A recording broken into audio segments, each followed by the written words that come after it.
Welcome to Stellar Newsio. Our news YouTube News Hub. Stellar News PH, YouTube news channel. Subscribe now.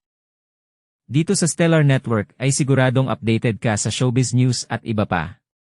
Kaya kung first time mo dito ay mag-subscribe ka na.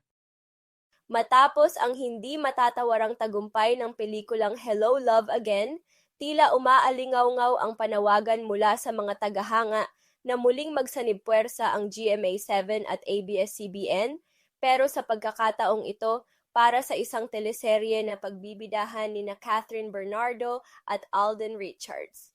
Isa sa mga sumusuporta sa ideyang ito ay walang iba kundi ang Senior Vice President ng GMA Network na si Atr. Annette Gozon Valdez na buong siglang nagsabi, "Isa ako doon," nang makapanayam namin noong December 15, 2024 sa Malacanang sa ginanap na konsyerto sa palasyo para sa pelikulang Pilipino.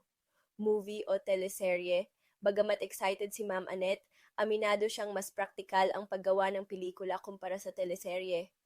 Aniya, pero hindi ko alam kung series dahil mahirap ang series, mas madali kung movie. So let's see!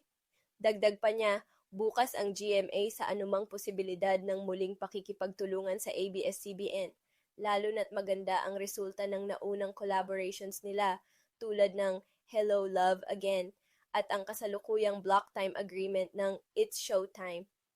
Bagay na proyekto para sa Kathden, isa sa mga posibleng proyekto na pinag-uusapan ng fans ay ang paggawa ng Pinoy remake ng Korean drama na Queen of Tears na pagbibidahan nina Catherine at Alden. Ayon kay Ma'am Annette, pag-usapan namin ng ABS, kaya lang ang problema siguro yung time slot, saan ilalabas. Isa rin sa naisip niyang alternatibo ay dalhin ang proyekto sa isang streaming platform. Pero what if kung may gusto ng streaming, di ba? Baka pwede naman kaming mag-collab ng ABS for a streaming platform, dagdag niya. Sa kabila ng mga limitasyon, nananatiling bukas ang GMA sa mga posibleng proyekto. Lahat pwedeng pag-usapan. We're very open to ABS.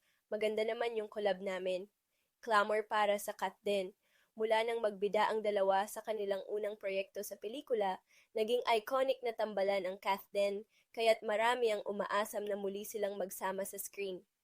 Individual projects ang Kathden. Habang wala pang malinaw na plano para sa kanilang tambalan, parehong abala sina Catherine at Alden sa kanilang solo careers. Si Catherine ay may naka-line up na pelikulang Elena 1942 na nakatuon sa kwento ng mga comfort women noong World War II. Samantala, si Alden naman ay nakatuon sa kanyang career bilang aktor at direktor. Ayon kay Ma'am Annette, hindi nila mahindian si Alden kung hihilingin nito ang suporta ng GMA para sa kanyang proyekto. Kathniel versus Kathden. Bagamat marami ang sabik sa Kathden, hindi rin nawawala ang panawagan para sa pagbabalik tambalan ng Kathniel. May mga nagsusulong ng ideyang bigyan ng Kathniel ng pelikula tulad ng Hello, Love Forever, pero aminado ang iba na maaari itong maging sanhi ng tensyon sa pagitan ng Kathden at Kathniel fans.